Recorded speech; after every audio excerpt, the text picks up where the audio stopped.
দর্শক, শেরপুরে পাহাড়ি ঢলে বন্যার আশঙ্কা, এই বিষয়ে আমরা বিস্তারিত জানবো। আমাদের সাথে এই মুহূর্তে সহকর্মী শাকিল মুরাদ যুক্ত হচ্ছেন।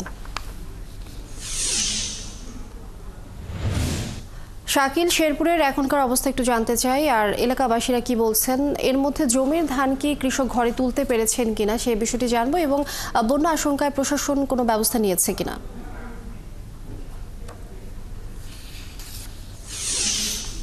নিয়ে আসলে আমি একটা তথ্য দিই শুরুতে, সেটি হচ্ছে যে শেরপুরের যে পাহাড়ি নদী চেলাখালী নদী কিন্তু পানি বিপদ সীমার 128 সেন্টিমিটার উপর দিয়ে প্রবাহিত হচ্ছে। তবে শেরপুরে আর যে একটি নদ নদী রয়েছে, বিশেষ করে যে ভোগাই, সোমেশ্বরী ও মহারশী যে নদীটা রয়েছে, সেই পানি কিন্তু আসলে বিপদ সীমার অনেক নিচ দিয়ে প্রবাহিত হচ্ছে। আমরা পানি উন্নয়ন বোর্ডের সঙ্গে কথা বলেছি, তারা কিন্তু বলছে যে এখন পর্যন্ত যে পরিমাণ পানি আসছে, তাতে কিন্তু পানি আসলে খুব দ্রুতই নেমে যাচ্ছে।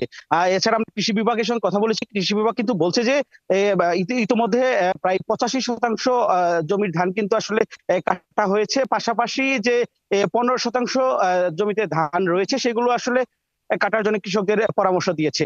আমরা স্থানীয় প্রশাসনের সঙ্গে কথা বলেছি, প্রশাসন বলেছে যে আগাম বন্যার যে শঙ্কা, এটির জন্য তারা আসলে সর্বোচ্চ প্রস্তুতি নিয়েছে।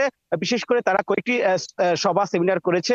এতে করে তারা যে পুরো বন্যার সময় যে যদি কোনো দুর্ঘটনা ঘটে, সে সময় কিন্তু স্থানীয়দের সহযোগিতায় কিন্তু এইটা নিবারণের চেষ্টা করা হবে। এছাড়া স্থানীয় প্রশাসন কিন্তু বলছে যে বন্যা কবলিত যে যদি হয়ে পড়ে শেরপুর, তাহলে কিন্তু যে শুকনো খাবার ও টিনের যে ব্যবস্থা, এটা কিন্তু ঊর্ধ্বতন মন্ত্রণালয়ে তারা জানিয়েছে।